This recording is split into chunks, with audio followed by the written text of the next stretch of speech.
What's up, everybody? Good morning. Welcome to the party. Today is Tuesday, second Monday, if you're Luke Canfield, June 16, 2026.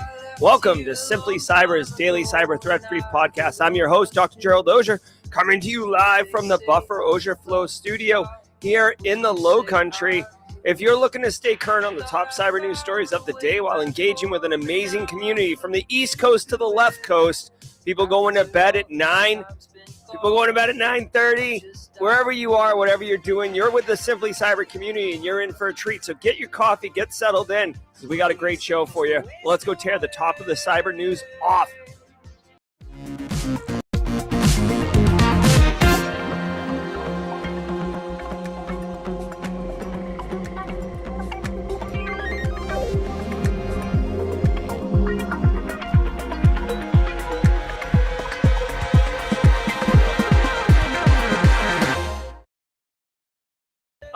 Good morning, everybody. Delicious cup of coffee. I am super jacked. I got the whole French press right here in studio with me. I just took my first sip during that little stinger video.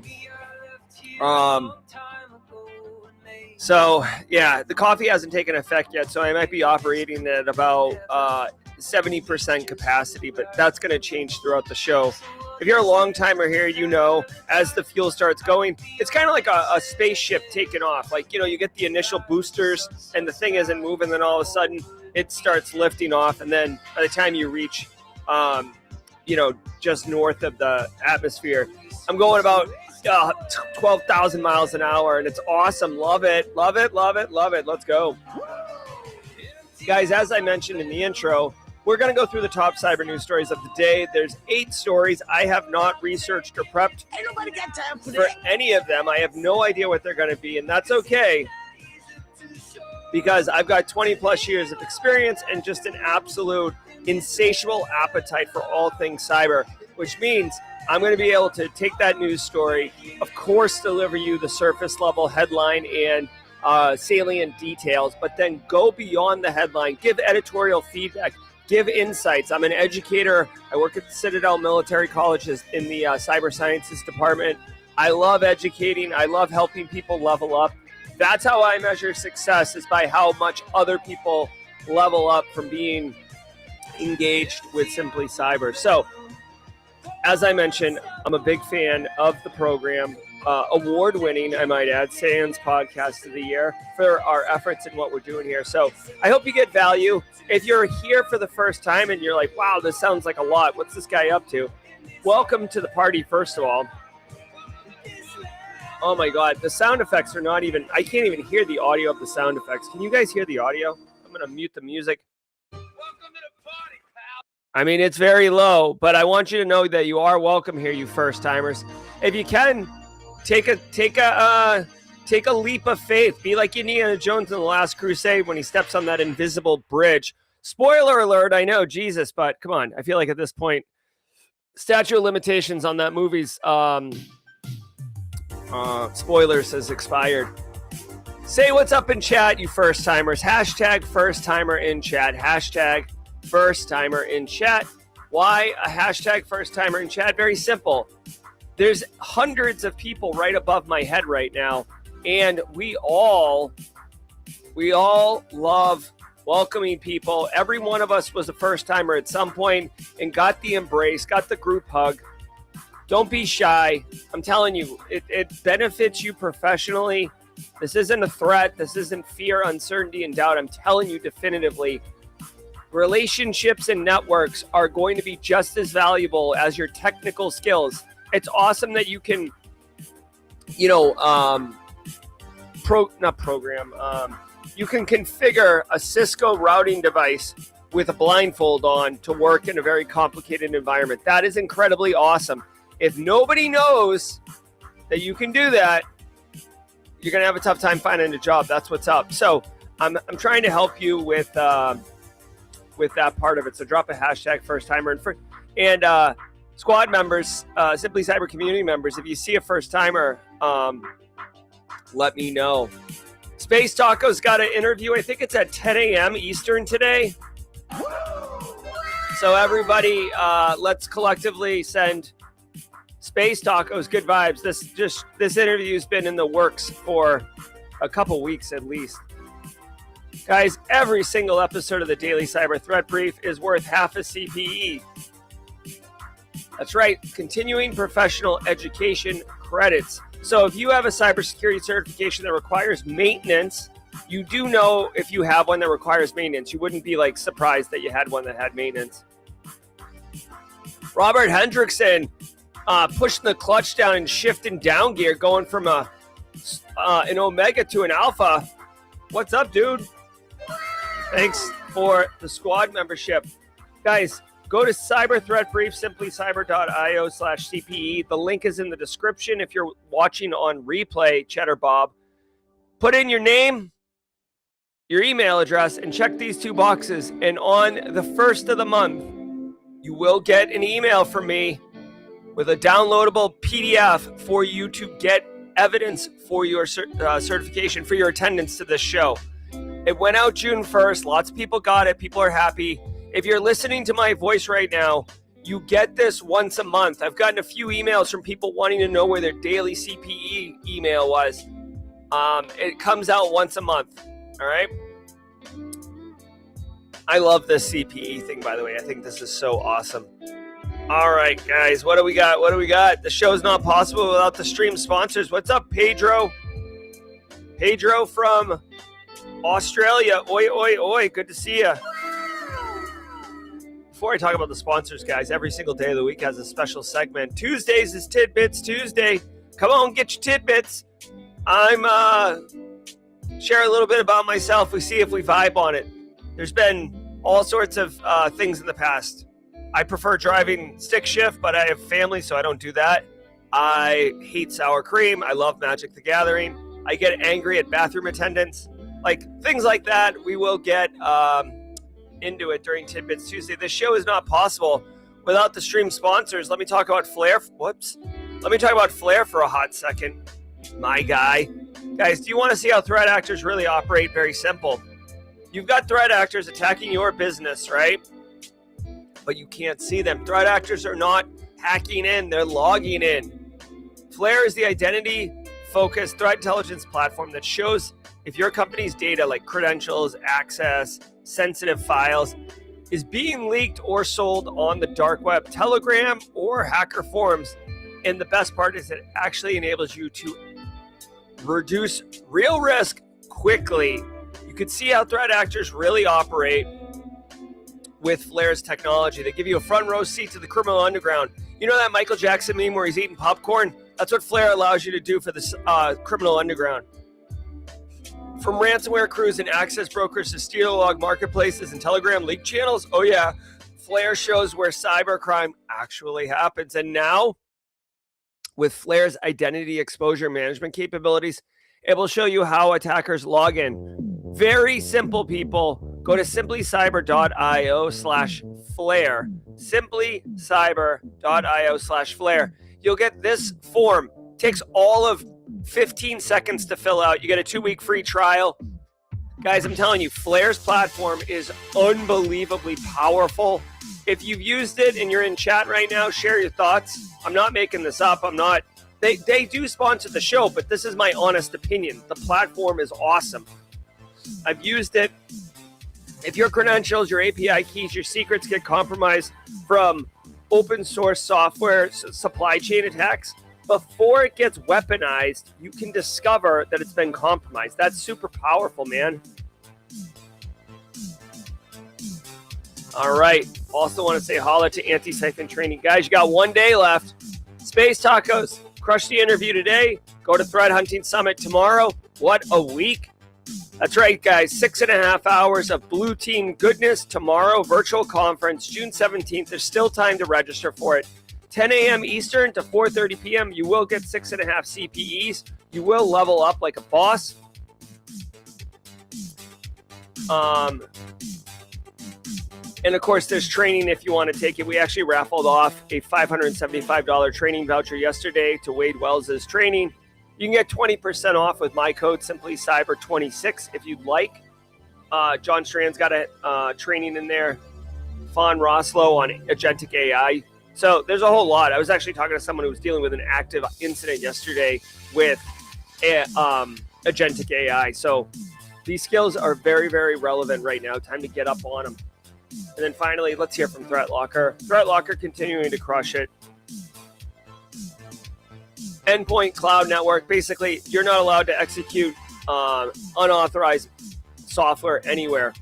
So very easy as that. You got a rogue developer trying to do some shenanigans in your environment? Not today, bye guy. You got an end user named Carl who downloads something through ClickFix and tries to detonate it on their endpoint? Not at my pal. Not today. ThreatLocker says, Let's hear from ThreatLocker, and then I'm going to melt your face with the news. I want to give some love to the Daily Cyber Threat Brief sponsor, ThreatLocker. Do zero-day exploits and supply chain attacks keep you up at night? Well, worry no more. You can harden your security with ThreatLocker. Worldwide, companies like JetBlue trust ThreatLocker to secure their data and keep their business operations flying high. ThreatLocker takes a deny-by-default approach to cybersecurity and provides a full audit of every action allowed or blocked for risk management and compliance. Onboarding and operation is fully supported by their US-based Cyber Heroes support team. Get a free 30-day trial and learn more about how ThreatLocker can help prevent ransomware and ensure compliance. Visit threatlocker.com/dailycyber.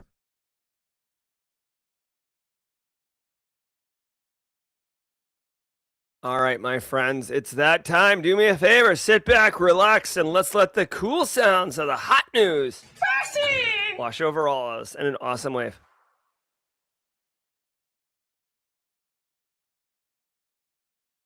From the CISO series, it's cybersecurity headlines. Let me know if you can hear that okay. These are the cybersecurity headlines for Tuesday, June 16th, 2026. I'm Sarah Lane. Cyber leaders defend Anthropic's banned models. Anthropic's clash with the U.S. administration is turning into a broader debate over how AI should be governed.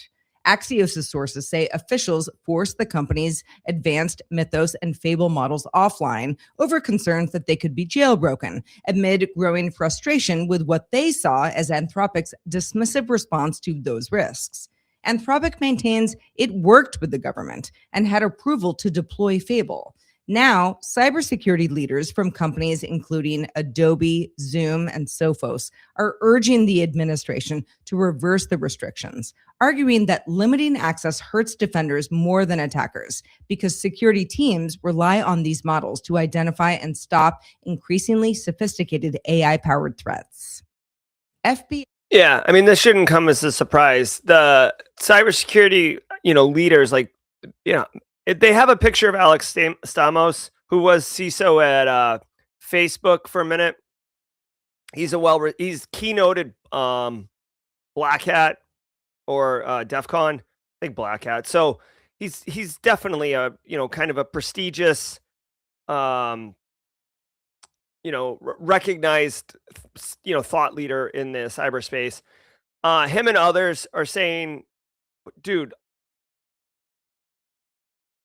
hold on. It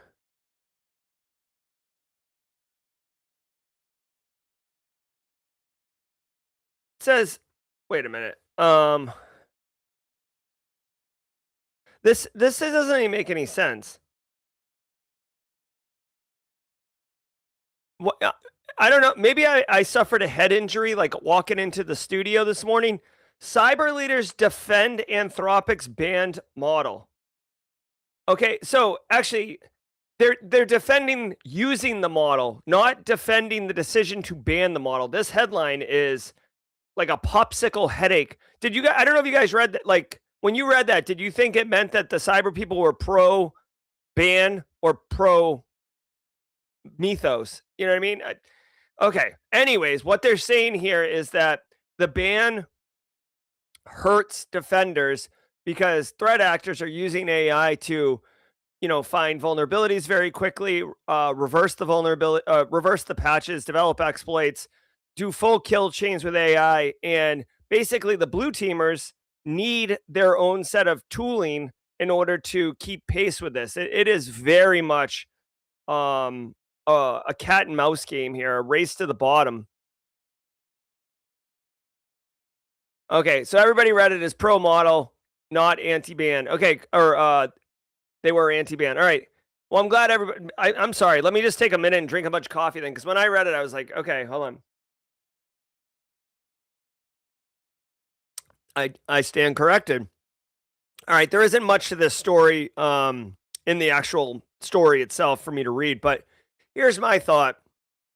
Number one, this is like saying, like, I relate this a lot to like handguns all the time. To me, this is just like a handgun, right? So, right now,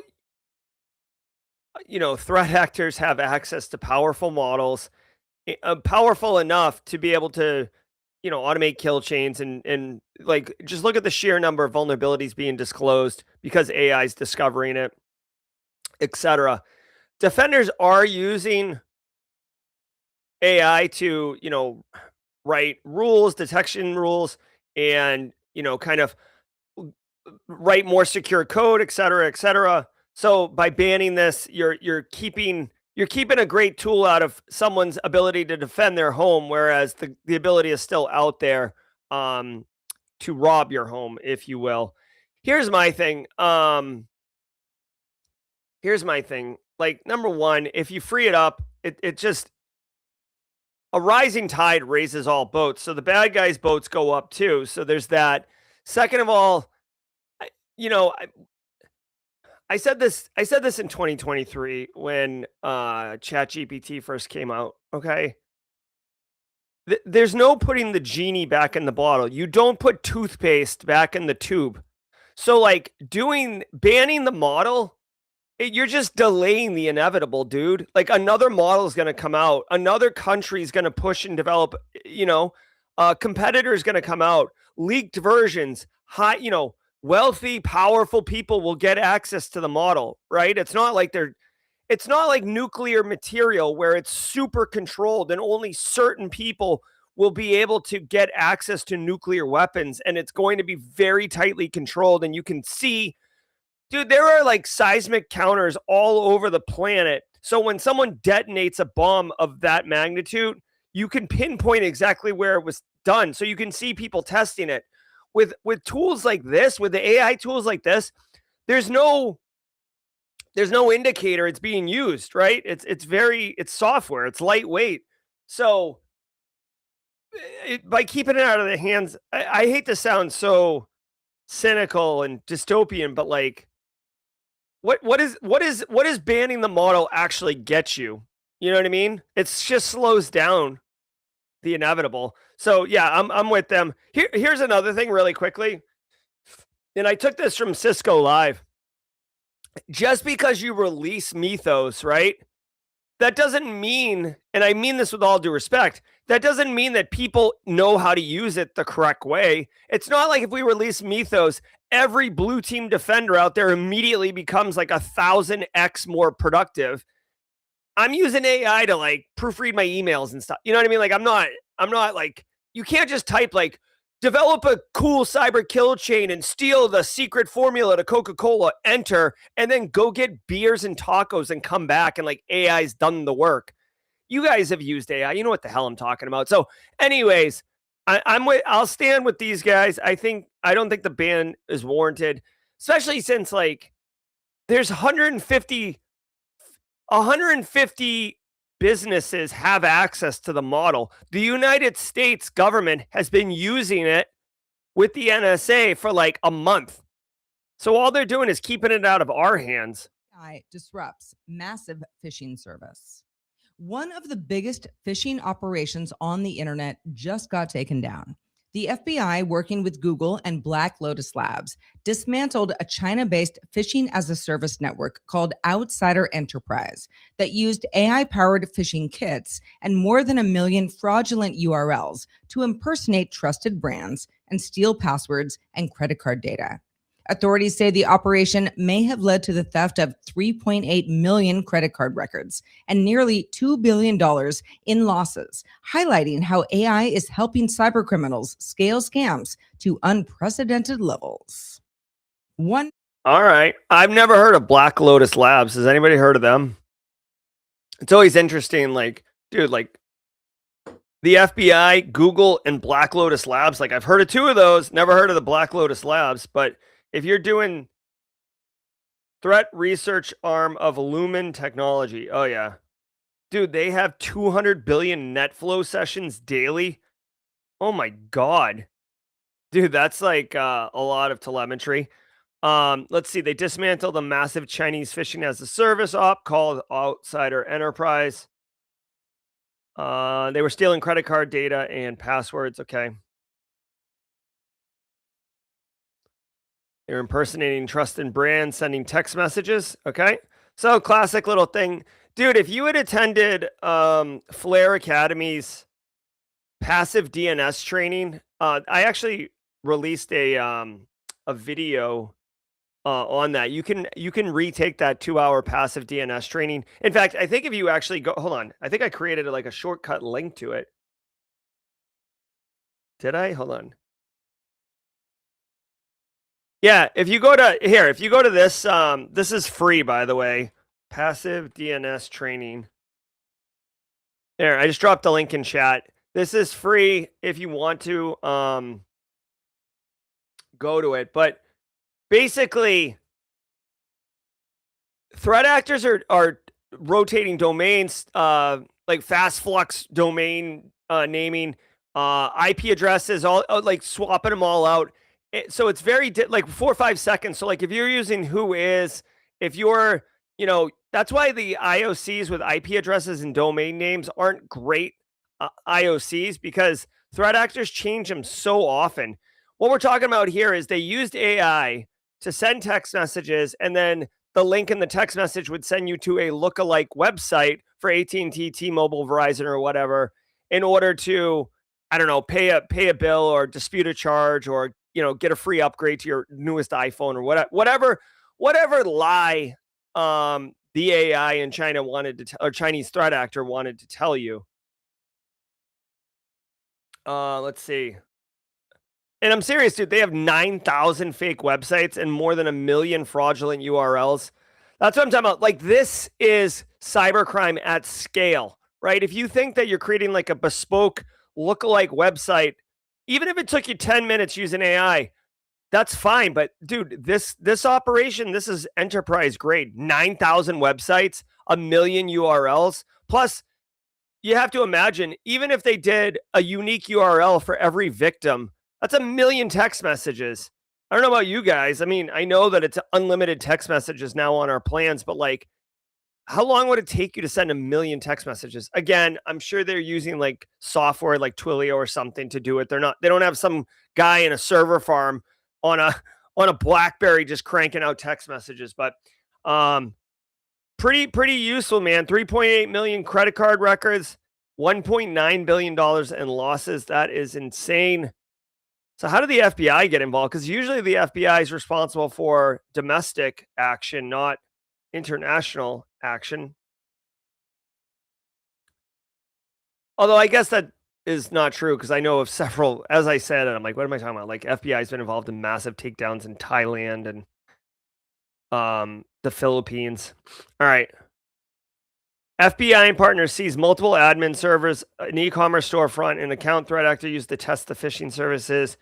They seized $100,000 in cash. Oh, USDT. I thought this was cash, but it's not. It's some type of crypto.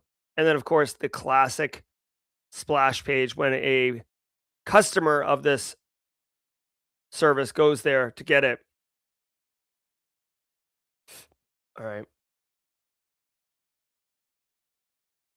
So guys, this is it. This is it right here. This was a full $2 billion of damage, million text message, 9,000 fake websites, successful business. Again, it's criminal. It's criminal, but it was a business using AI as a critical component of the operation. Get ready for more of this. Let's see. Google is actually combining aggressive legal action in collaboration with federal and state agencies to strengthen legal protections against AI-enabled fraud. Okay. I mean, that's cool. Like, I'm all for more legal protections, but like, I don't know how you can. Are they going to bring the threat actors from China over here? Plus, by the way, like, here's another fun fact. I mean, we're not going to give AI its own, like, as far as I know, we're not planning on giving AI like civil liberties. But if AI commits crime independent of a human, how is anyone held accountable on that one? I know that's a little in the future, but I mean, I am kind of curious about that. All right. The good news is I get to play the sounder. Regulators, mount up. Password acquires Apono. In the latest sign that AI is reshaping cybersecurity, 1Password has acquired Israeli startup Apono for somewhere between $250 to $300 million, bringing on 80 employees and expanding 1Password's presence in Israel. Apono's platform automates access permissions across cloud infrastructure and enterprise apps. And investors say its ability to manage access for AI agents was a key differentiator, highlighting how companies are racing to secure a growing number of non-human identities as AI systems take on more work inside organizations. All right, this is the next big play. I'm going to predict it right now, okay? I'm going to predict it. I'm not going to, no one's going to write it down. No one, but you'll remember, I'm predicting. I think Black Hat might be too soon, but RSA next year and Black Hat next year. Like access management of non-human identities will be like the tip of the spear as far as like what everyone's talking about. I've been watching these trends, and this year it was all about like managing AI and managing agents, like kind of like general macro managing, getting your arms around it, having governance. Oh my God. Say less. Am I right, GRC Mafia? Governance of AI and AI agents. So next year, they're going to double click in, and access control, permissions, keys, tokens, sessions for those agents is going to be what all the hotness is. Now, give a shout out to those people working at 1Password, because this is a strategic acquisition. I don't know. Yes, listen. I'm being told IAM is already here. I get that. I get it. Like, this story is about a $300 million acquisition for a company that's doing AI IAM. What I'm saying is it's going to be mainstream and like the big talking point. That's my prediction. Not that it'll be invented. I'm having a personal one-on-one conversation with somebody right now. Listen, I mean, I don't know what else to tell you. Like, this is cyber in the sense of it's an acquisition. If you're using 1Password for your enterprise grade solution, you're going to have access to cloud creds and agentic creds, and that's like what this company is doing really well. Listen, double clicking in, giving you extra value. I have gone through several. I've been involved with mergers, acquisitions. Okay, both as a consumer of companies that got acquired, as also like part of the Tiger team that was part of. I was responsible for cyber of merging the two businesses. It does not happen overnight. Like 1Password, it doesn't just like pull back a tarp and all of a sudden you have Apono capabilities integrated into the platform. It's usually about a year of integration, and then, then you'll get some type of that native capability inside the enterprise grade platform. Unfortunately, fortunately, unfortunately, just so you all know too, a lot of the Apono people who had equity in the company just got paid. Look at friggin' what was the company that just SpaceX? Dude, there are 4,400 people who became millionaires on Monday, right? SpaceX. Straight cash, homie. But the reality is there will be several people at Apono who lose their job.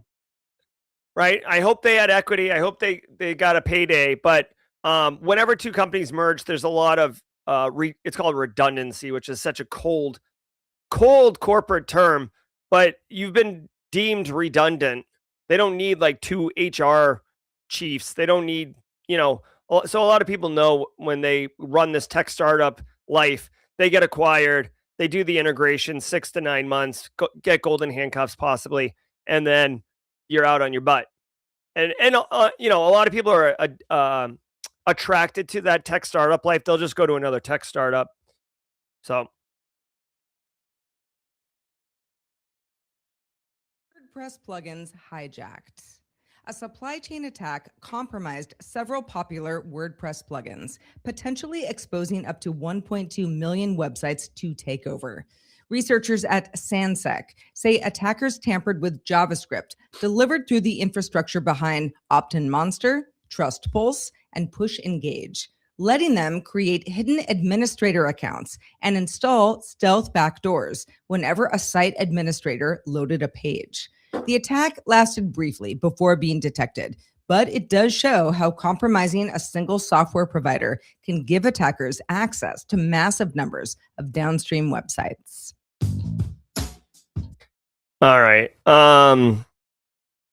Yeah, okay. WordPress plugins. I gotta tell you, I'm opening a new merch shop. If you guys didn't know, I don't really pump it or push the shop or anything like that, but I'm partnering with a new company, and the whole site's been built, and they were showing me the back end interface for like creating coupon codes and stuff like that. And I'm like, oh, can it do this? And they're like, well, we use the WooCommerce plugin, so we'll have to look into that. And I'm like, oh, okay. I got you, WordPress. All right. So check it out. WordPress, notorious for having problems with the plugins. As always, if you're running WordPress, if WordPress is part of your critical infrastructure at your organization, make sure that you've got it clean. Don't have extra accounts. Don't have extra plugins that don't get used. Make sure you're doing backups. Make sure you got logs, right? All right, let's see what they've done here. They are doing, looks like software supply chain attacks. They've modified the JavaScript inside a couple different plugins called Opt-in Monster, Trust Pulse, Push Engage. They're all run by one vendor, Awesome Motive.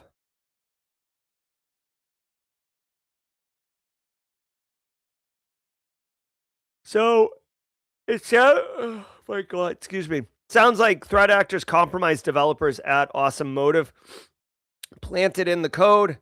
Again, this is like a Trojan. Traditionally, a Trojan malware would be a piece of software that's like legit, that has malicious functionality built into it, and then tricking someone into installing it.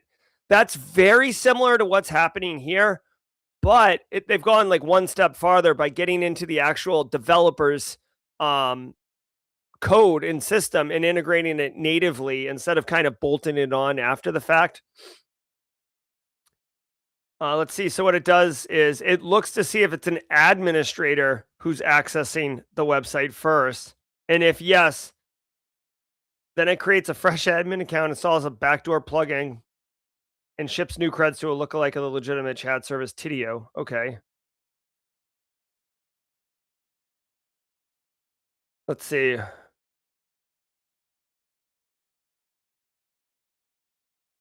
All right. So the good news is this is almost like a post-mortem more than anything. It looks like the vendor caught it pretty quickly and updated the code on June 12th, so 4 days ago. So chances are that if you had been compromised by this, if you had been compromised by this, chances are you're updating your plugins pretty quickly. So you probably would have updated it to the newer version already. If you are running an Awesome Motive plugins, look for unfamiliar admin accounts. Simple as that. You're not gonna, dude, you can't, like, within this instance, you're not hiding admin accounts. They will be there.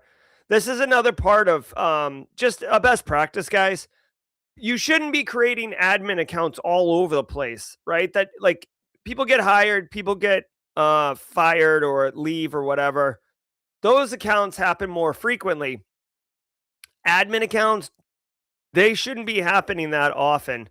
So it's very convenient to put alerts on your systems that when an admin account gets created, typically it will create a log, right? Admin account created, like obviously like Windows domain has all those events that fire off.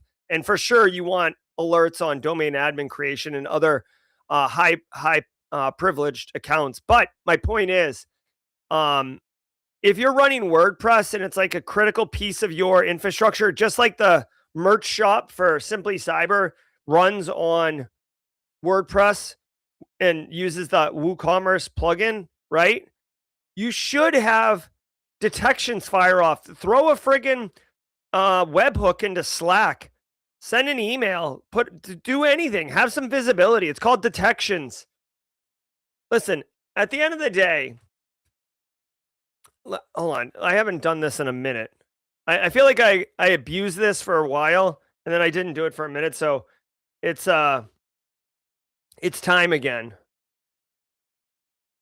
Okay, the NIST cybersecurity framework, hands down, one of the greatest gifts the government's ever given us. If you're listening on audio only, I've brought up the cybersecurity framework. Now, listen, I get it. This is NIST CSF 1.1. There is a 2.0, and this isn't it. So don't come at me in the comments here. I'm sure that's such a new one. I'm sure everybody's like, oh, yeah. No, so listen, identify, protect, detect, respond, recover. Identify and protect is left of boom. Identify and protect is what you can do in preparation before anything bad happens. Hey, guess what? Code Brew, you're in charge of the new cyber program. First thing he's going to do, he can do all the identify and protect stuff, right? Now, detect, respond, recover. Detect is, it's kind of in the name. It's like a magic card. You just read the title and it's in there. You detect something bad happened, and then you respond to it, and then you get back to a known good state. This is right of boom. This is after bad happens. So many programs focus on left of boom, identify and protect. Don't get, Roswell, UK, don't you do that to me. Oh my God. My blood boiled for a hot second. Listen, so many programs, and you don't have to raise your hand in chat, but like, I'm just telling you, I've built programs. I like identify and protect. They get really mature, and detect, respond, recover. It's just like, oh yeah, we have a SIM and we have backups. We're good here. Like, which obviously it's way more than that, but that's what most people do. So don't sleep at taking advantage of the detect controls. Like an admin account getting created, and also bonus content. Just, everybody knows this, but I feel like people don't think about it enough. Canary tokens. Canary tokens are a phenomenal high fidelity detection in your environment of compromise. Go to Thinks Canary. Get some canary tokens in your life for real. Look at it. Thinks Canary. Come on. They're not the only ones. They're just my favorite. You drop some canary tokens in your environment, my guy, you won't get a better high fidelity detection than that. Very, very few false positives, almost none when it comes to canary tokens. These things are the bomb.com. So that's it. That's my bonus tip for today on canaries, on detection. Huge thanks to our sponsor. Also, just shout out, getting the NIST CSF, run GRC. I chose the correct shirt today. Yeah, NIST CSF, you get some. Threat Locker. Every security leader is being asked the same question right now. How do we enable innovation without creating unnecessary risk? That is the challenge behind cloud adoption, behind AI, behind automation, and behind every major technology decision. Threat Locker helps organizations take a zero trust approach to that challenge, giving them greater control over what can execute, what can access their environment, and what users and applications are allowed to do. That is why ThreatLocker is proud to support cybersecurity headlines, because security works best when innovation and control move together. I got to tell you, I'm going to try to reach out. I never reach out to sponsors. I might reach out to Canary or Thinkst. And I reached out to them one time and they sent me like a sticker kit and t-shirt, but I desperately want to work with them. All right. Should we blow out the copyright? We should. All right. Hey guys, shout out to all y'all here. Let me do this. Let me pause it just for a second so I can, I don't cut out this part. Thank you to the stream sponsors, StartLocker, Flare, Anti-Siphon. All right, guys, holla. Thank you so very much for being here. 370 of you wonderful people live in chat right now. If you want, hit the like button. It does go a long way to help other people find us. But for the most part, we're just kicking it here like a bunch of bosses. Guys, I want to say it is Tidbits Tuesday, so I will share a little bit about myself. But I did want to share this for a hot second. If you guys didn't know, we have a, like on Simply Cyber, I've been releasing produced videos every week in 2026. So 6 months of videos I've been releasing, okay? There is a series on here called the Cyber Interview Feedback You Deserve. And I basically ask a junior, a mid, and a senior person in GRC pen testing and SOC analyst interview questions, and then give constructive feedback on their responses. This has been wild. So good, in fact, that on the SOC analyst one, there was a comment. Somebody actually got a job because of that. Like, listen, the person had the skills, the person got the interview, everything, but they got asked the exact same question in a real job interview, and they absolutely destroyed the answer to the point where they got the job, okay? So just saying, there's real value, there's real impact here. So don't sleep on this. I help people with their resumes. I help people get discovered and build networks. We never really fixed the interview part, and this was like my effort to try to fix the interview part, or at least to help people with the interview, because it's freaking brutal out there. So go ahead. Here is the playlist if you want to check it out. Crystal Nolan, or Crystal Nowland, with a super chat. We just become best friends. Thank you very much, Crystal. I appreciate that. You know what? In recognition of Crystal giving a super chat, let's see if I can give out some squad memberships. Here we go. Do I have any? Here we go. Crystal, thanks for the inspiration. Boom, baby, boom. You get a squad membership. You get a squad membership. You get a squad membership. Let's go. All right. Love it, love it, love it. All right, guys. Every day of the week has a special segment. Tuesdays is Tidbits Tuesday. Want to let everyone know, listen, it's the summer. When we moved to the Low Country, we left all of our family behind. My wife and I started a family of our own with kids and everything. So in the summer, we go visit our families. I'm going to have to make the old Clark Griswold family truckster drive on Saturday. We leave at 3 a.m. We drive 18 hours straight, white knuckles. I've got headphones on listening to a podcast. Typically, Dan Carlin, Hardcore History. Just listen to 18 straight hours of Dan talking about military history. What about you guys? You guys got any, summer plans, summer drives? Those are the big things. Let's get our la-las on. Here we go.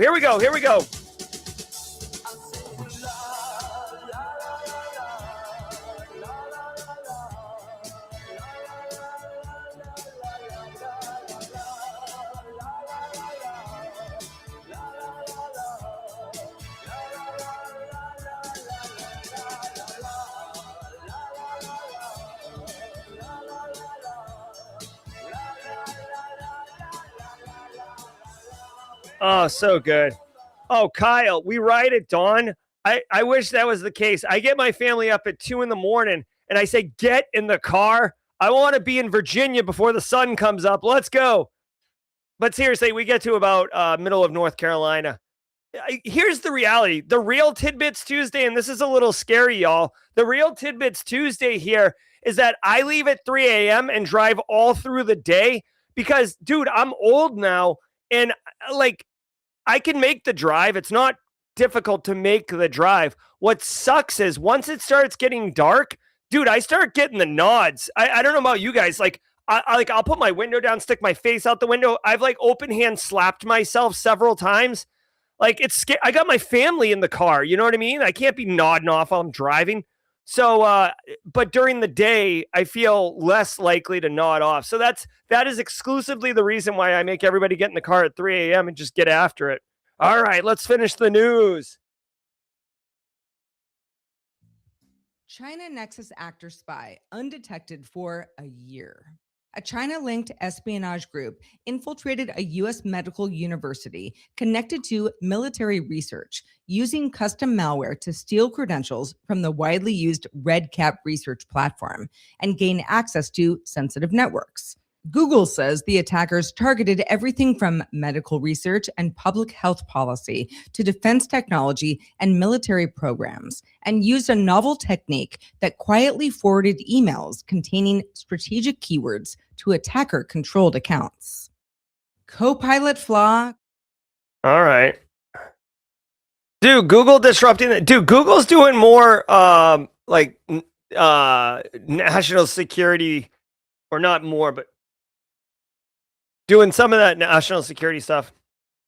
Yeah, Marcus, typically, I can get into it, but yeah, Mrs. Auger will drive, typically 4 hours, like once the sun comes up and we're in like mid North Carolina, she'll take over and drive that up into Virginia. And then once it gets, basically, once you get to like just south of DC, it starts turning into more city, right? Like DC is obviously city, but then you got Baltimore that comes right up, and then the Delaware Bridge and all this other stuff. And she doesn't like driving in that kind of traffic. So, all right. So China Nexus threat actor all up in the space for over a year, which is surprising. In 2026, most intrusions don't last that long.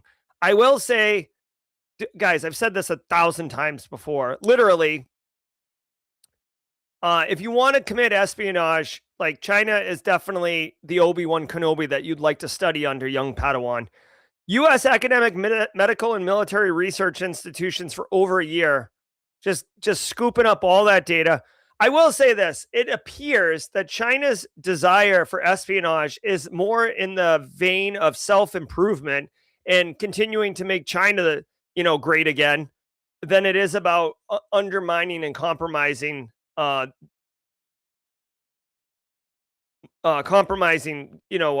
like using it as some type of competitive advantage against the United States. That's what it seems like to me. Like China's all about like, how do we get better healthcare? How do we get the COVID vaccine? How do we get better weapons? Let's see. Mandian's been working at Google for sure. Let's see how they got in there.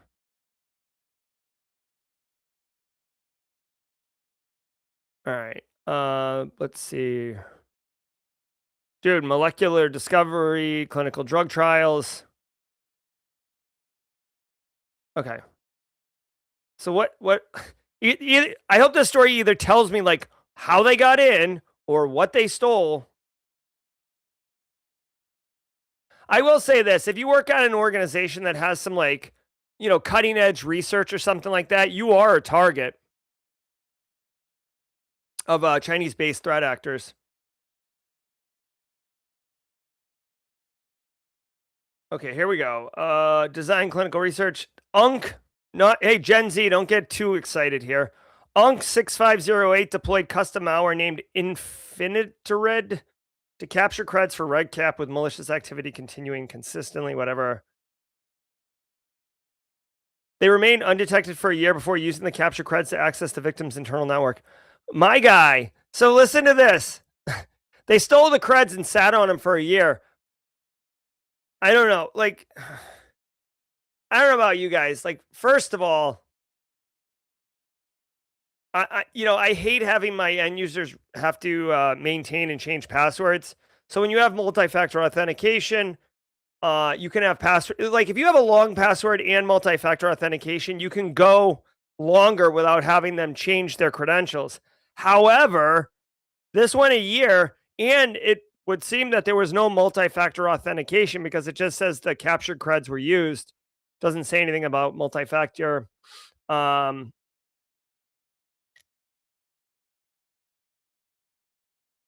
right. The attack chain during the period was as follow: exploitation of the red cap server. So I guess if you're running something called red cap, which is a technology I've never heard of, you might want to check your logs.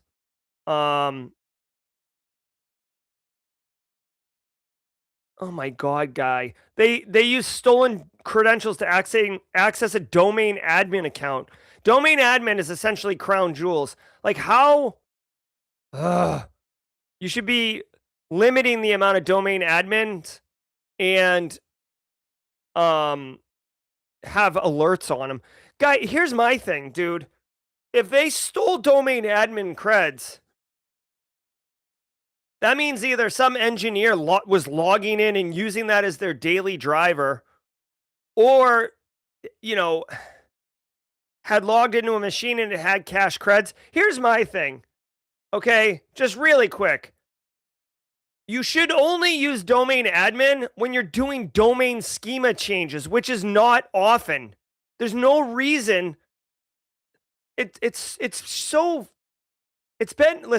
been a pain point for decades. Having, Kevin, the senior engineer who's been there for 25 years, just driving around in a domain admin account. Because basically, when you have domain admin, all the lights are green from here across the Bay Bridge. All the lights are green when you're a domain admin. And that's great.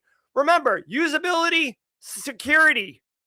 With domain admin, there's no security. Everything's functional. Everything's usable. Get after it. The problem is when friggin', straight unks dip into your DMs and steal your domain admin creds, they get the green light across the bridge. Jesus, man. How do they catch him? That's the question I want to know. Does it say how they all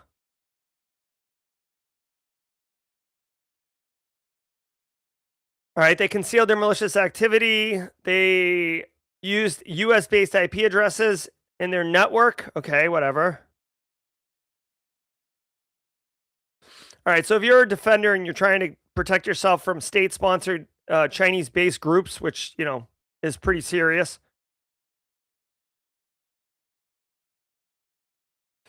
Okay. The number one thing defenders can do is enforcing phishing-resistant two-factor authentication on all accounts. All right, if you're watching live with us right now, hold on, did we get a first-timer? Slazol? Slays? S-Lays? S-Lays, LOL? Slays, LOL? We're going to go with Slays, LOL. Welcome to the party, pal. Welcome to the party. You picked a good time to show up, Slays, LOL. Listen, nation-state threat actors, China, all up in national secure systems, medical universities doing bleeding-edge clinical trials, military institutes doing advanced weaponry and strategy. Oh my God, all the things. And then the number one thing that you can tell us is to use MFA. Hello? Like, why in 2026 do we still have to tell people this? Like, to me, it is a absolute... what's the word I want to use here? It's not abomination. It's an absolute, oh my God, what's the word I want?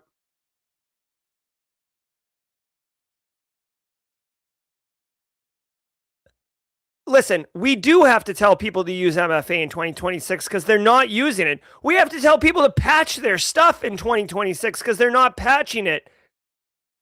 It is an absolute, the word's going to come to me after the stream's over. Like, it's an indictment. That's the word. It's an absolute freaking indictment that we have to tell people with In 2020, we have agentic AI, full AI kill chains. We've got next gen everything all over the place. And we still have to tell people to enable MFA. This Chinese-based sophisticated nation state threat actor wouldn't have logged in as a domain admin had we had MFA. Now I get it. You don't always have MFA once you're in the network, but dude, some Jack or Jill was driving around with their domain admin with the top down screaming money ain't a thing as they drove across 3 lanes. Fuck, just put MFA on, please. For the Christ, like, just put MFA on. I don't care who says no. Literally, this is a hill I will die on. I don't care who says no. I'm willing to meet you halfway. Hell, I'll go 90% of the way. You get 10%, and I'll do that on almost everything. MFA, I'm firm on. No. Like canary tokens. You want to use canary tokens? Okay. You got a problem with canary tokens? Fine. Whatever. Fine.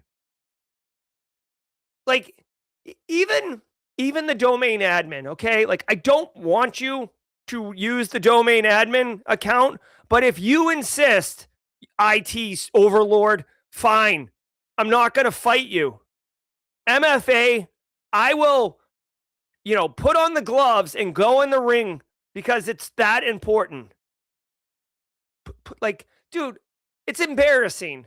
It's freaking embarrassing to me to have Google Mandiant, like the leader in digital forensics incident response, like platinum grade, top tier American Express lounge at the airport or whatever the hell that thing is, like, private jets and black car services, having them tell you need to use MFA.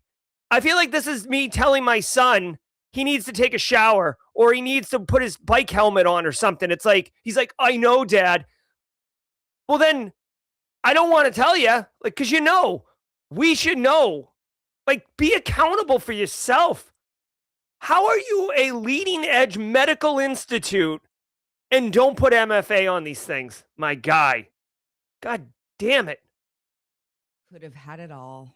Researchers at Varonis uncovered a critical Microsoft 365 Copilot flaw that could have let attackers steal emails, files, calendar data, and even MFA codes with a single click on a legitimate Microsoft link.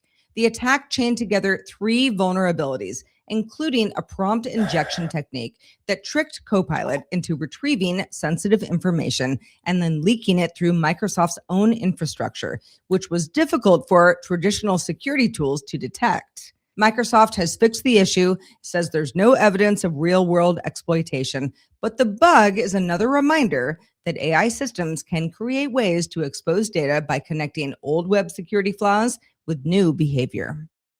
Council of Europe. Yeah. Hey, don't just think that in 2026, all the vulnerabilities are, in software and, you need to use AI to disassemble and go through, the software source code or the disassembled code. Like fun fact, like just a little fun fact for everybody in case you don't know, like compiled code, you can't reverse to get the source code exactly because the compiler optimizes the source code and then basically compiles it into machine code. Source code for interpreted programs like Python scripts, PowerShell scripts and stuff like that, you do have the executable is the source code. All right. So you can reverse that quite easily. Compile programs. You can't do it as easily. Okay. But what I want to tell you is with all this AI stuff, you can still, if it has if it's a web app, you can use classic OWASP top 10 attacks to get in. You can see here, AI-specific weakness on 2 old web bugs. And it's passing a parameter to the Copilot enterprise search URL, sticking your own prompt in there, parameter to prompt injection. Again, defense in depth, guys. So number one, this is a great story. Honestly, I think this is a great story because it's very easy for people to wrap their head around inserting a command into a parameter. If you're looking on stream, there's actually a visual graphic showing a URL injection, essentially, So everybody here has used a web browser. Your executives, your Aunt Dorotheas, everyone's used a web browser. Everyone's familiar with, domainname.com, whatever, seeing things in URL bars. So it's very easy for them to say, oh, I can type there. Like I've typed on a keyboard. It makes it very accessible to a larger non-technical audience. Now, obviously, this is a bug that you don't want them to exploit, and you don't want it exploited in the wild. But it does illustrate that there are bugs out there being introduced by AI that are new takes on old techniques, and to be mindful of that, which is why it's important to make sure that the AI, models themselves have some protection in place, right? Like basically, this attack right here allows anyone, threat actor included, to prompt the AI to get information. When the AI is trained on all the internal sensitive data, when you say, oh, hey, give me the passwords, or, put this on Phil Stafford's calendar or whatever, the AI bot will do it. So again, I'm not super well versed on securing AI from prompt injection attacks. Prompt injections are just one form of attack, and they're one that's probably the most popular because it's the most accessible because people write prompts. But there are a lot of other attack vectors with AI, including like model poisoning and jailbreaking it to get it to say things that it shouldn't, etc. So be mindful on this one. Did Microsoft fix this one yet? An attacker writes a URL that tells Copilot to search the mailbox, take an email, place it inside an image URL. The victim types nothing. They click, Copilot does the work. Yeah, here's the thing. I talked earlier in the episode about detections. I don't know how you get a detection around AI creating an email. This is why managing agentic AI and having detections is going to be important. But here's the thing, guys. One of the challenges that we're going to deal with is if AI is writing 1,000 emails a second or 10,000 emails a minute, you can't have 10,000 alerts. You're just going to get overwhelmed, right? So for the detection engineers in chat, I am really interested in learning what their thoughts are around managing alerting caused by non-human identities. In fact, the threat hunting summit right here, I actually wonder if anyone's going to talk about that. Because I'm curious, and if there's any blue teamers in chat, let me know. I would love to know. All right, let's keep going. I'm behind, and Jesse Johnson's chomping at the bit. Hacked in PeopleSoft heist. The Oracle PeopleSoft breach appears to be getting bigger after shiny hunters previously claimed to have exploited a PeopleSoft 0-day to hack more than 100 organizations, including the University of Nottingham. The group now says it also stole 297 gigabytes of data from the Council of Europe, including HR, payroll, banking, tax, and medical records. The council tells the Register it's investigating this claim. Adriatic port attack. All right, hey, so for the sake of time, I'll be quick about this. Shiny Hunters has been on a tear with this Oracle PeopleSoft vulnerability. It reminds me a lot of Clop ransomware when they get their teeth in a really juicy vulnerability that has a widespread adoption of the tech stack that's vulnerable. They get after it. This is essentially a campaign that Shiny Hunters is running right now where they're gobbling up all of these Oracle PeopleSoft vulnerable instances and stealing all the data. I'm sure they're trying to ransom them all, but my suspicion is that they're just collecting as much as they can while the getting's good, and then they'll sort out the bodies afterwards. Let's keep going. Maritime security warnings.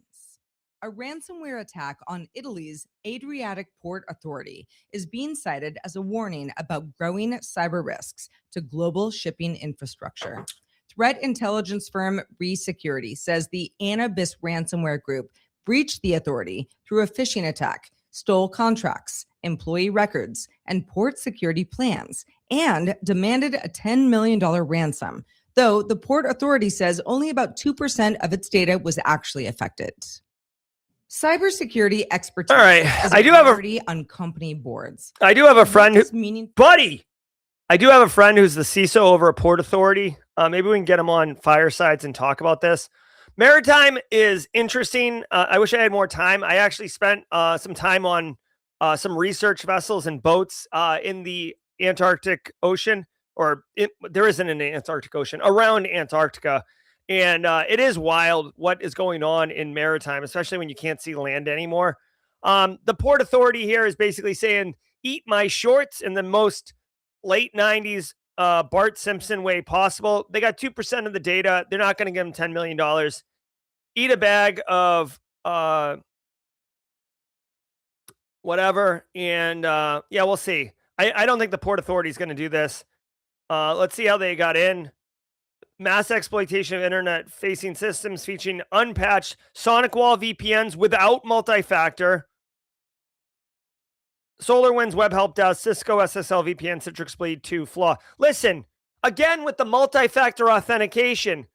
Again with the multi-factor authentication, my guy, get your priorities in order. Listen, no one's getting a promotion for rolling out MFA. No one's getting, a parade for MFA. But what you're going to get a good night's sleep.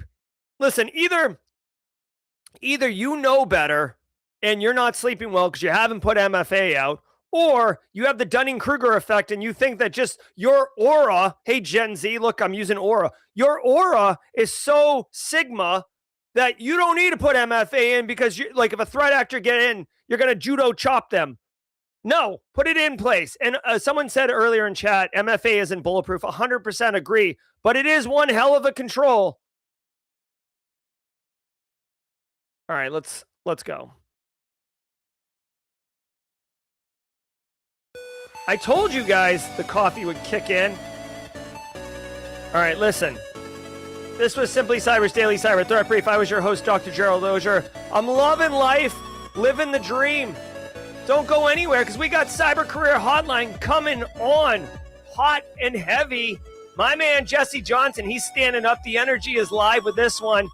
Jesse, I burned 7 minutes of your time, so feel free to go an extra 7. Guys, stay tuned. Have fun with Jesse. I'm Jerry from Simply Cyber. Until next time, stay secure. I love this guy's energy. I can't wait to give this guy a hug. I'm Dr. Gerald Auger. This is the Cyber Career Hotline. If you're building a career in cybersecurity, this show is for you. Let's get into it. Let's get the party started. What's going on, everybody? Coming off of Dr. Jerry Auger's Simply Cyber Daily Cyber Threat Brief. Hope everybody's doing well. Happy Tuesday. Time for a 30-minute AMA. I got the stream pulled up on my end, got the stream pulled up on your end. Fastest hour in cyber, Kyle. That is fast. There's a lot of good stories there. AI taking over. In mod chat, I put a couple GIFs of iRobot because that movie feels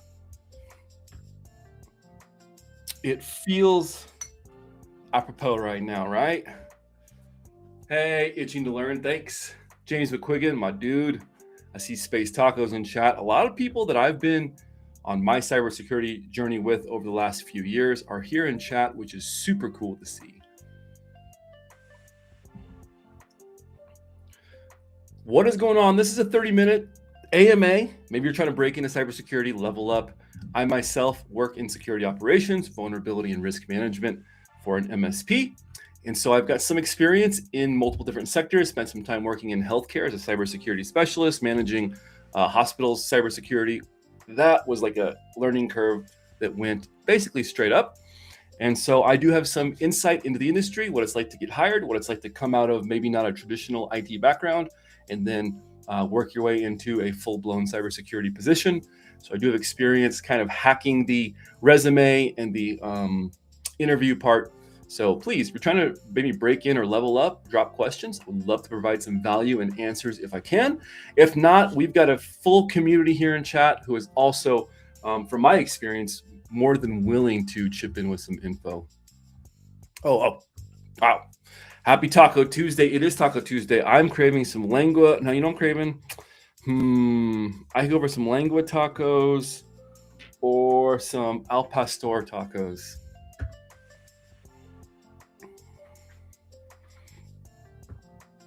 Brews and hacks. Looking for some good questions to ask an interviewer. It is a technical interview, but they are not on the same team, so can't ask about what success looks like. Also, second time getting to part 1. Part 2, second time getting to the final round interview, so familiar with the company culture. Yeah, I've been to a handful of final interviews myself, and sometimes all is the one that says yes. That's a great question. While I think of some questions in chat, if you've been in a similar experience, what are some questions that you can ask an interviewer? James McQuiggan might have some experience. Phil Stafford. Go back. Brews and Hacks is asking, looking for some good interview questions or some good questions to ask an interviewer. It is a technical interview, but they are not on the same team. So I can't ask about what success looks like. Also, second time getting to the final round interview, so feeling familiar with the company culture. I think something I like to ask, it's not really a technical question, and it's a cheeseball question, but it really does show, you could say, you can talk about how now that you're in the final round of interviews, that at this point, hopefully you've taken some notes and you've picked up on some things that are going on in the infrastructure in their business, or maybe some problems that need to be solved. Instead of asking what success looks like, you could say, maybe somebody hired for this position, what do you see them accomplishing in their first 30 to 90 days, 90 days or something like that. This will give you a pretty immediate insight, even though they're on different teams, to what each team is thinking the new hire is going to do. This will give you immediate insight into ways that you can add value when you first get on the team. So that final interview really is a chance for you to just kind of break it down into this conversation, even if it is a technical interview. I found that in technical interviews, being yourself and having some of your own personality shine through is really important. And so I like to ask, well, in the first, somebody in my position, what would you like to see in the first 30 days outside of onboarding, right? Sometimes it takes about 30 days to get onboarded to a larger organization, I guess, depending on who it is. But I'd ask in the first 30 to 60 days, what would you like to see from somebody hired in this position? And immediately you're going to get answers from both teams, which will clue you in. So maybe that's one thing.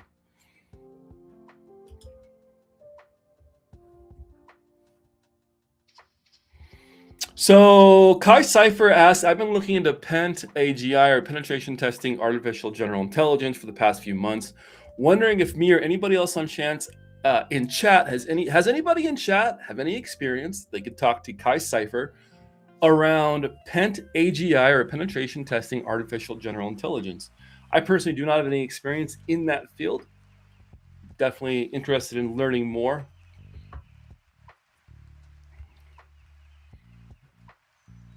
Cyber Shinigami knows what's up. Lengua tacos all day, Simply Cyber. I'll take it. Can you say a little bit more about hacking your non-cyber experience into your cyber resume? Goodness, absolutely. One moment.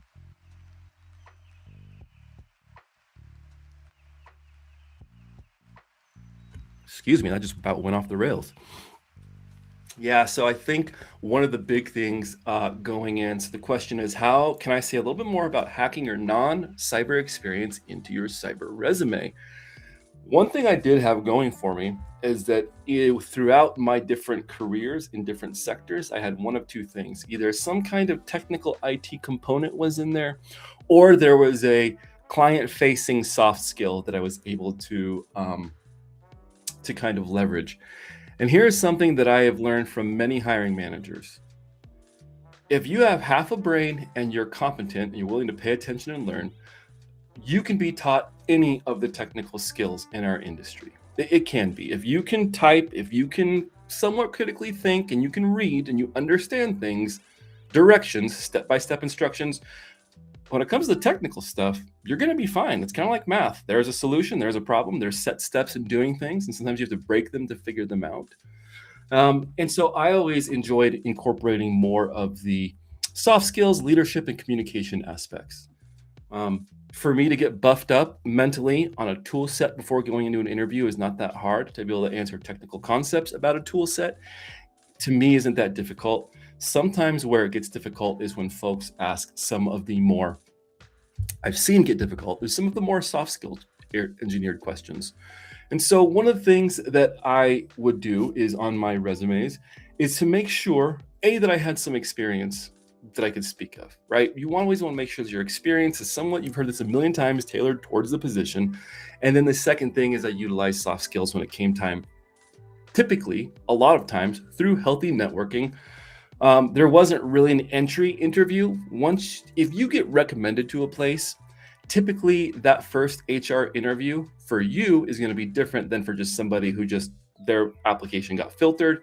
If you get a recommendation, typically you're already kind of into that first step, and then you can just use your soft skills to explain whatever. Talk about your experience, talk about things that you do on your own, talk about your volunteer and your home labbing experience.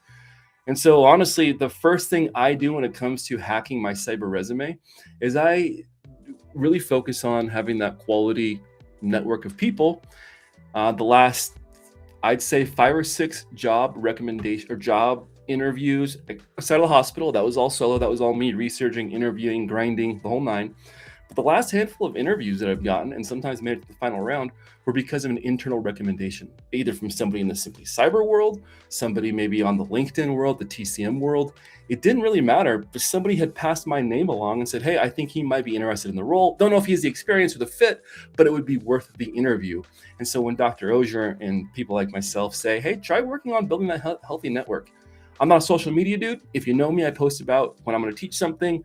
When I first got in to the LinkedIn world, I posted a lot more. I'm not a social media dude, but I do think it's incredibly important that you utilize the tool sets you have to build that healthy network. So for me, that's step one.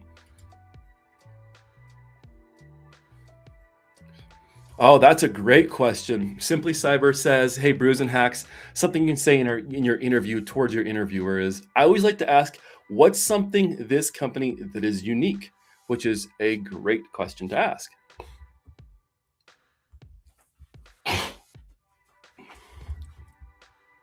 Zach Hill, IT career questions, and my Magic the Gathering coach. If you know about Zach Hill, something you should know is he is a phenomenal Magic the Gathering player. Tons of insight and experience. That is a trading card game.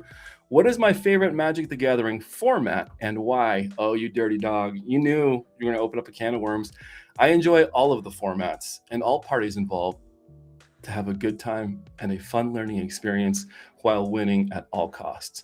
Now, I enjoy modern and standard and pauper. And the reason is because that's what I grew up playing and that is what I know. Not very good at it, but that's what I know. And I have a dream of competing on the Magic the Gathering Pro Tour.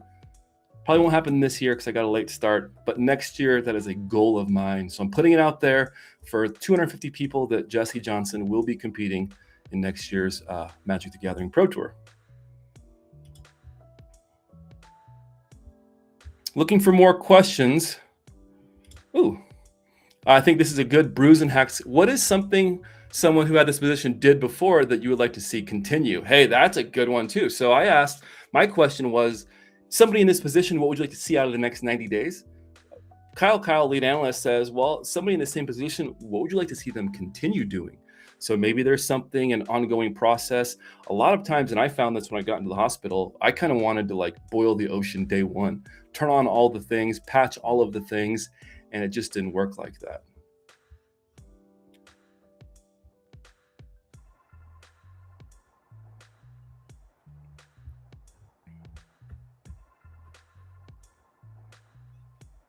Soap flavored sweet. Thank you for the answer. Cool. I hope it helps.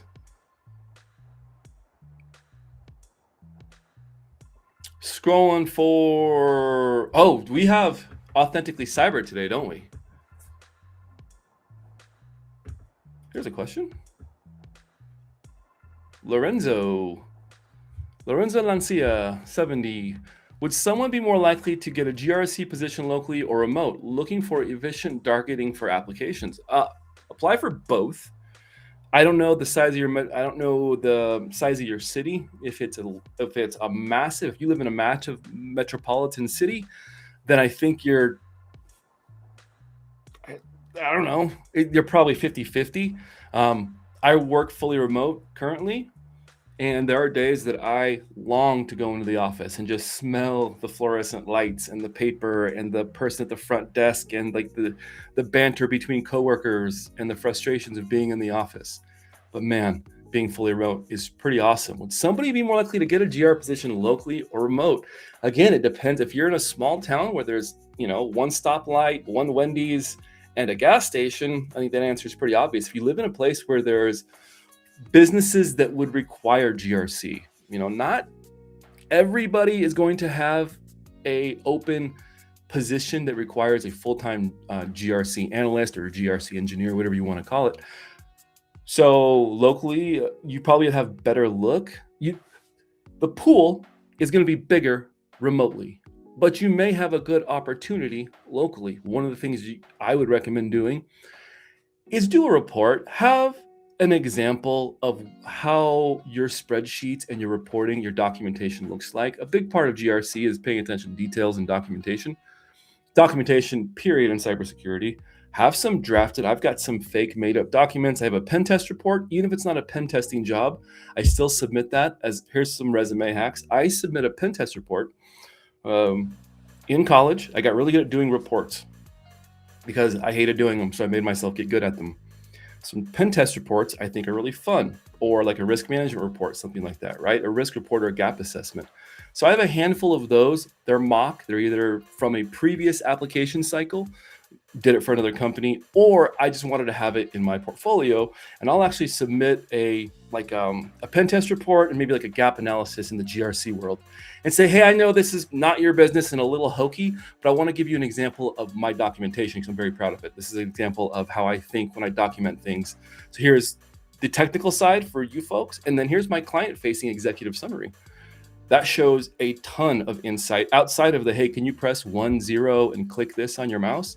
This shows that you can critically think, you can analyze, and you're doing the work. You have some examples, hard examples to prove it. Just a little tip. Good day, nothing really 20. It is morning for me. It is 7:21. You smell the person at the front desk? No, what I meant to say was because I'm working on enunciating. I like walking in and talking to the person at the front desk and the smell of like copiers and fluorescent lights. Yeah, that came off really. Yeah.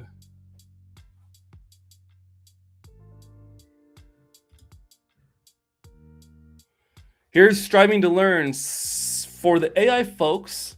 I've made my own Python-based RAG LLM in a VM with the aim of querying and analyzing my cybersecurity notes.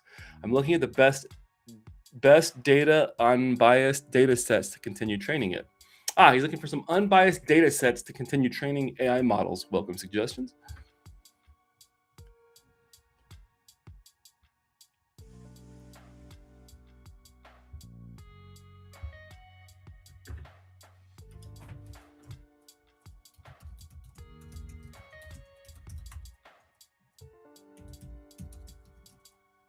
Question, if I was, here we go. Question, if I was interested, this is from Jazzy Jazz, in becoming an IAM analyst or identity and access management analyst, where do you think I should start? Or do you have any resources to share? That's a great question. Let's rip a goog. So Udemy has some identity and access management courses to start with. The Identity Management Institute, Microsoft Learn has some. I would maybe start in the Microsoft Learn field with Azure and Entra being a huge component. Maybe pick a tool set and understand it, learn it inside and out. And so when you're applying for jobs, you can say, even if you don't understand AWS, you can say, man, I've done a ton of work understanding how identity and access management works in the Azure world. So you can speak to it. You understand single sign-on, federated identities, so on and so forth.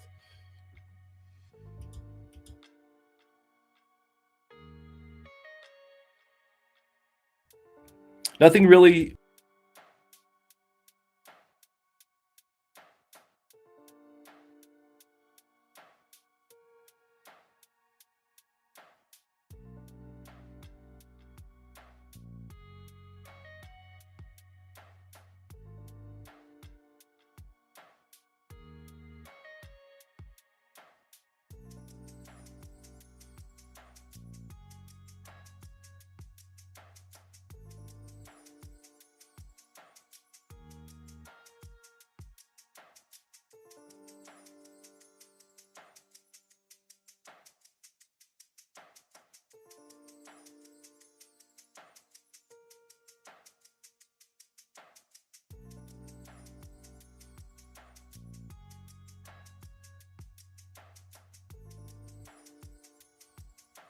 Oh, we back. We back in the saddle. Pairing it up to make the whole thing rattle. Are vendor neutral certifications worth anything? I got a free voucher for CCSP from ISC2. My concern is most roles ask for AWS, Azure, Google Search specifically. I think this is a great question. I think for the vendor neutral, I would do something like the Cloud Security Alliance. That would be a great certification to have. The ISC2 certs, I think ISC2 from my experience is a great name within the industry, but really when I think ISC2, I think there is one certification that really anybody cares about, and that's the CISSP. Not that there's, you might not see it, and you might have, the thing is with like ISC2, CCSP,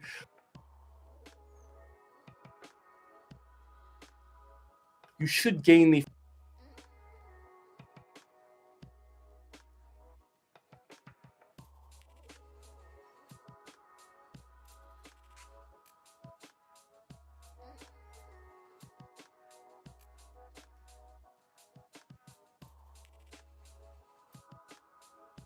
fundamental knowledge to then go deeper into. Right.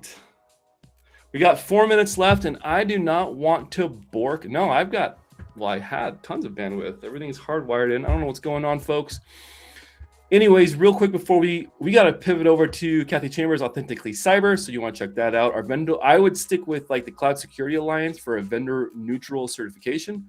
And then from there, I would use that to go dive deeper. The CCSP is basically the security plus of cloud. So you're going to get some high level cloud knowledge, but then you can apply that into something more specific, understanding AWS, Azure, and Google. And then you can take that into your interviews. That is where I would go. You got a free voucher? Take it, right? I mean, it's free. Just take it, have it. It's in your tool set. Just get in your bat belt in case the bat signal comes, the cyber bat signal comes. You jump in your cyber batmobile and go do some bat cyber work. Well, then you have that in your bat belt. So I don't know, if it's free, get it. And no ISC2 cert is actually free because you've got I think it's either a yearly fee that you need to pay to continue being an associate of ISC2. Something to think about.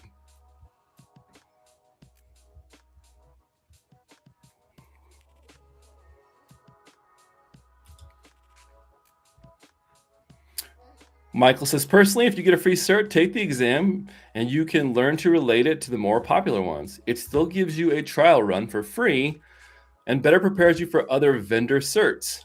I think that is an outstanding response, right? Like, take it, learn it. Again, maybe filter that information down, find a way to make it more relevant to the vendor specific.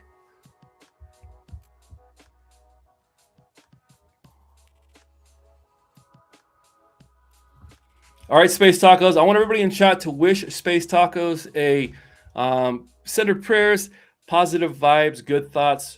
Got a big interview for an Auditor 2 position. Space Tacos off to finish prepping. We'll share news as soon as I hear anything. Hit me up on the SMS, on the Discord, on Signal, Space Tacos, however you want to hit me up. Be great to hear from you. Let us know in the community. We're all pulling for you. Super stoked on that. I have 1 minute left before we pivot over into Authentically Cyber. Jerry said I could go 7 minutes over. I want to pivot into that. I want to take anybody from checking out what Kathy Chambers is doing, but also I gotta work, man. I gotta do my thing. I got reports to write. I got some vulnerability management to take care of.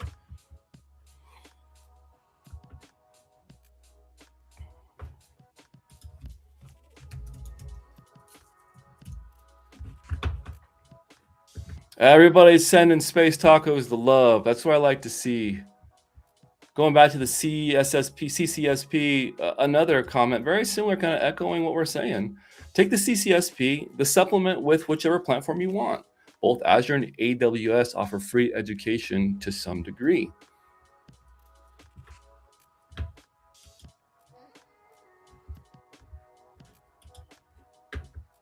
All right, so this is what we're rocking. Authentically Cyber this week is starting over at 50. Could you do it? Are you a more seasoned human, or are you a more seasoned person? Are you old? Are you 50? I'm close to 50, so I can say that now. We got 2 minutes. I'm watching over here on one of my other monitors. We got 2 minutes, but the topic today on Authentically Cyber is starting over at 50. Fear, doubt, and leap of faith. Maybe you're in your 40s or 50s or 60s and you're pivoting out of cyber or into cyber, starting a business. It can be scary. So check out Kathy Chambers' Authentically Cyber. I will post a link. That is where I'm going to head for a little bit. I'm going to turn that on while I go do some reporting. Answer some emails.